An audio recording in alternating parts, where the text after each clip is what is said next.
Sembrano un lontano ricordo le due sconfitte consecutive con Real Fieschi e Rossi Ionese, perché recuperati, squalificati e infortunati il Mignanego è tornato a volare già sabato scorso andando a espugnare il Daneri. Discorso a parte merita la Ronchese, che dietro la capolista è la squadra più costante del girone con 5 vittorie casalinghe e 3 esterne. Mignanego-Ronchese è proprio il big match che la prima categoria girone B fa trovare sotto l'albero per salutare questa prima parte di stagione del 2015 nel migliore dei modi. Secondo contro terzi con solo 3 lunghezze di distanza e formazione tipo per i mister Vacca e Amarotti, con rossoblu ospiti che schierano al primo minuto l'ultimo arrivato Davide Rogerone.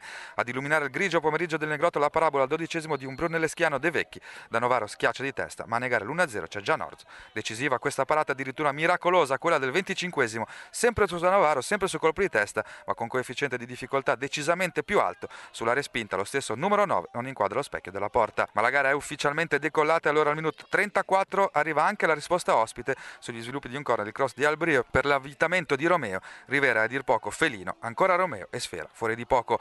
Un primo tempo che si è acceso, nella seconda metà va in archivio con il giallo del gol annullato a Danovaro per un fallo in attacco dell'Ariete locale. Nella ripresa è sempre Danovaro il protagonista, il numero 9 all'11° ruba palla a Romeo, ultimo uomo, il diagonale col mancino, con Orzo che può solo sperare, termina lato di un non nulla. Il match cala decisamente di spettacolarità, prova a riaccendere la Moro al minuto 71 con questa sassata del limite. Orzo ancora una volta è da applausi, passa un solo minuto però e la Ronchese al primo vero e concreto attacco passa in vantaggio. Albiro da sinistra illumina sul secondo palo per Ingenno, la stoccata del numero 8 forse non bellissima a vedersi, è tremendamente efficace con Sfera in buca d'angolo per l'1-0 ospite, che ha lo stesso effetto della benzina buttata sul fuoco, perché 2 minuti dopo, per questo fallo di Saraco, il Negrotto di Sararicò per 5 interminabili minuti diventa El Paso, Texas, con una maxi rissa da saloon dentro e fuori dal campo, da cui è proprio il capitano locale a farne le spese con il rosso combinato da Vitiello per la reazione del numero 3. Alla ripresa del gioco in un clima di certo non natalizio, il Mignanego getta il cuore oltre l'ostacolo, al primo di recupero il colpo di testa di Alvarado alzato in corner dal man of the match Gian Orzo,